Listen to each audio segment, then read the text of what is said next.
Make up کر کے lipstick لگا کر کے مسکارا چسکارا لگا کر کے اور سج دھج کر کے جوان بیٹی بائک پر باپ کے پیچھے بیٹھی ہے, بھائی کے پیچھے بہن بیٹھی ہے, پورے گاؤں کی سیر کرا رہا ہے اور پورا گاؤں اس کی بیٹی اور اس کی بہن کے حسن کی نمائش کر رہا ہے. وہ باپ بے غیرت ہے. اگر اس کی بیٹی اور اس بھائی کی بہن اگر اللہ کیا گنہگار ہوگی, اللہ کی قسم وہ باپ بھی گنہگار ہوگا, وہ بھائی بھی گنہگار ہوگا. بڑے سخت الفاظ میں اللہ کے پیارے نبی نے فرمایا ثلاثۃ لا ينظر اللہ عز وجل الیہم یوم القیامہ.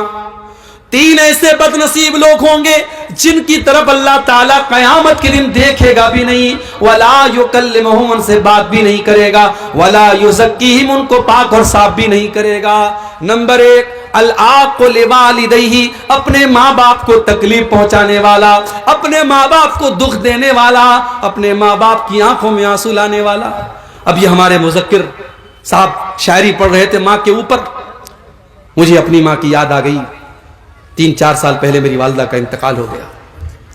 ماں بڑی انمول ہستی ہوتی ہے میرے بھائی, مگر ایک بڑی پریکٹیکل بات آپ کو بتا رہا ہوں.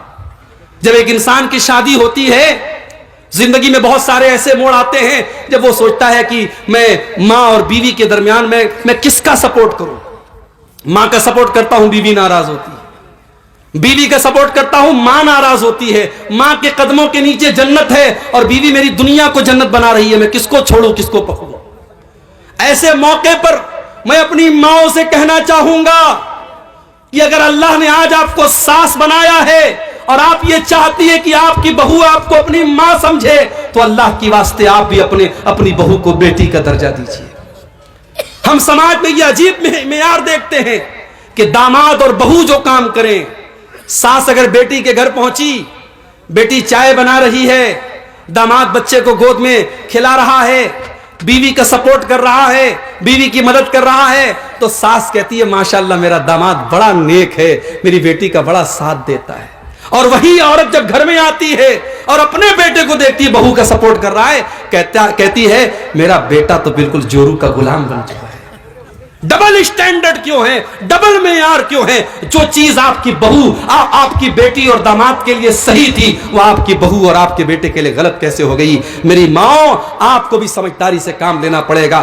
گھر کو ٹوٹنے سے بچانا ہے تو ایک ماں کو یہ سوچنا پڑے گا کل میرا بیٹا کنوارا تھا, کل اس کی زندگی میں کوئی عورت نہیں تھی, کل جتنا مجھ کو سمے دیتا تھا, کل مجھے میرا جتنا خیال رکھتا تھا, اب اس کی زندگی بٹ گئی ہے, اب اس کی زندگی میں ایک عورت بیوی بن کے آئی ہے, اب وہ مجھے اتنا سمے نہیں دے پائے گا, اب کچھ چیزوں میں مجھے کمپرومائز کرنا پڑے گا. جب تک ایک ماں یہ نہیں سمجھے گی, ماں بیٹے کا رشتہ پہلے کے جیسا نہیں ہوگا. اور اگر سمجھداری سے کام نہیں لیا اس ساس نے اور اس بیٹے نے, کتنے گھروں میں ہم دیکھتے ہیں کہ شوہر اپنی بیوی کے سپورٹ میں ماں سے لڑنے لگتا ہے, ماں کو گالیاں تک لوگ دے دیتے ہیں, ماں کو برا بھلا بھی کہہ دیتے ہیں. میرے بھائیوں, ایک ماں کی بڑی ذمہ داری ہوتی ہے.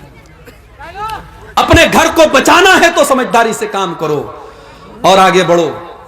جہنم کی آگ سے گھر کو بچانا ہے, گھر میں نماز کا ماحول پیدا کرو. میں وہ حدیث پڑھ رہا تھا, اللہ کے نبی نے فرمایا کہ 3 لوگ ایسے ہیں جن کی طرف قیامت کے دن اللہ تعالیٰ نہ دیکھے گا نہ بات کرے گا. نمبر 1 العاق لوالدیہ, اپنے ماں باپ کو ستانے والا.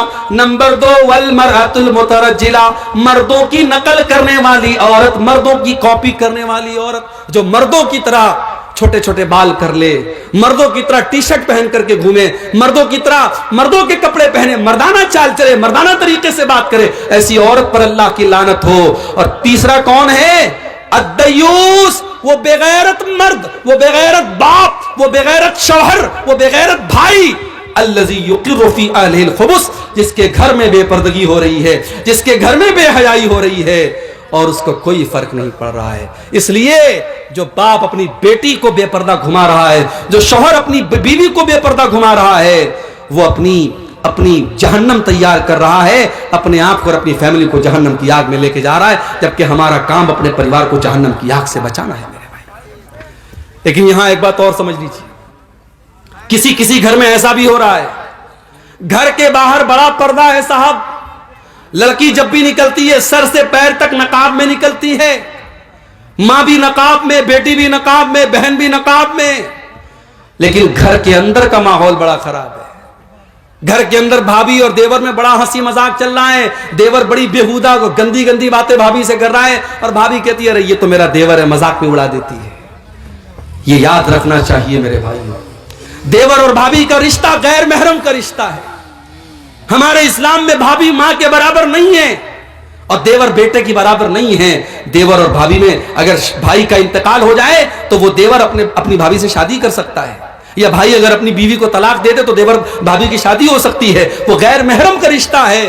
اس لیے اللہ کے نبی نے فرمایا کہ غیر عورتوں کے پاس تنہائی میں مت جاؤ۔ تو سوال کیا گیا ہے اللہ کے نبی افرأیت الحموا، اے اللہ کے رسول شوہر کے جو قریبی رشتہ دار ہیں، جیسے دیور ہے اپنی بھابھی کے لیے یا جیجا ہے اپنی سالی کے لیے، تو اے اللہ کے نبی کیا دیور اپنی بھابھی کے پاس اکیلے میں جا سکتا ہے؟ کیا جیجا اپنی سالی کے پاس اکیلے میں جا سکتا ہے؟ اللہ کے پیارے نبی نے فرمایا الحمو الموت، دیور اپنی بھابھی کے لیے موت ہے، جیجا اپنی سالی کے لیے موت ہے۔ موت کیوں کہا؟ علماء نے اس کی شرح میں لکھا کیونکہ اگر دیور بھابھی میں ناجائز رشتے نے اگر جنم لے لیا تو چونکہ بھابھی شادی شدہ ہے، اور شادی شدہ عورت اگر زنا کرے اسلام میں سزا کیا ہے؟ سزائے موت ہے۔ تو اگر دیور بھابھی کے بیچ میں پردہ نہیں رکھا گیا تو یہ سزائے موت پہ جا کے ختم ہوگا۔ اس لیے اللہ کے نبی نے دیور بھابھی کے رشتے کو موت قرار دیا ہے۔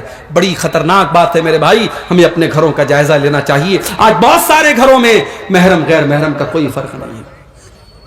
لڑکا اپنے دوستوں کو گھر میں لے کے آتا ہے، کمرے میں بٹھاتا ہے، بہن سے آ کے کہتا ہے میرے دوست لوگ آئے چائے بنا دو۔ بہن چائے بناتی ہے اور چائے کی کپ لا کر کے اپنے بھائی کے دوستوں کے سامنے رکھ رہی ہے۔ بھائی بہت خوش بنا ہوا ہے، یہ میری بہن ہے تو میرے دوستوں کی بھی بہن ہے، معاف کرنا میرے بھائی، آپ کی بہن آپ کے دوستوں کی بہن نہیں ہے، اور نہ آپ کے سمجھنے سے وہ بہن ہوگی نہ دوستوں کے سمجھنے سے بہن ہوگی۔ بہن کو چاہیے کہ وہ بھائی کے دوستوں سے پردہ کرے، آپ کو چاہیے کہ اپنی بہن کو اپنے دوستوں کے سامنے نہ لائیں، اپنی بیوی کو اپنے دوستوں کے سامنے نہ لائیں، اپنی جوان بیٹی کو اپنے محلے کے غیر مردوں سے جس طریقے سے بچاتے ہو ان رشتہ داروں سے بھی بچاؤ جو آپ کی بیٹی کے لیے غیر محرم ہیں۔ اسلام نے اگر ہم کو حکم دیا ہے کہ زنا کے قریب مت جاؤ تو اسلام نے ان راستوں کو بھی بند کیا ہے جہاں سے زنا کاری گھر میں آ سکتی ہے۔ قرآن کہتا ہے وَلَا تَقْرَبُوا الزِّنَا إِنَّهُ كَانَ فَاحِشَةً وَسَاءَ سَبِيلًا، زنا کے قریب بھی نہ جانا یہ بہت گندا راستہ ہے، بہت برا راستہ ہے۔ اب زنا کے قریب لے جانے والا راستہ کون کون سا ہے؟ قرآن کہتا ہے وَقُلْ لِلْمُؤْمِنِينَ يَغُضُّوا مِنْ أَبْصَارِهِمْ وَيَحْفَظُوا فُرُوجَهُمْ، اے نبی ایمان والے مردوں سے کہہ دو جب وہ راستے میں چلا کرے تو اپنی نگاہوں کو نیچی رکھا کریں اور اپنی شرمگاہ کی حفاظت کریں۔ یہ بھی یاد رکھو اگر عورت کو پردے کا حکم ہے تو مرد کو اپنی نظروں کو جھکانے کا حکم ہے۔ وہ ایک شاعر کہتا ہے سبھی ہم ہی سے کہتے ہیں نگاہیں اپنی نیچی رکھ، سبھی ہم ہی سے کہتے ہیں نگاہیں اپنی نیچی رکھ، کوئی ان سے نہیں کہتا نہ نکلے یوں عیاں ہو کر۔ شاعر کہتا ہے کوئی عورتوں سے نہیں کہتا کہ وہ بے پردہ ہو کر کے نہ نکلے، سب ہم سے کہتے ہیں نگاہیں اپنی نیچی رکھ۔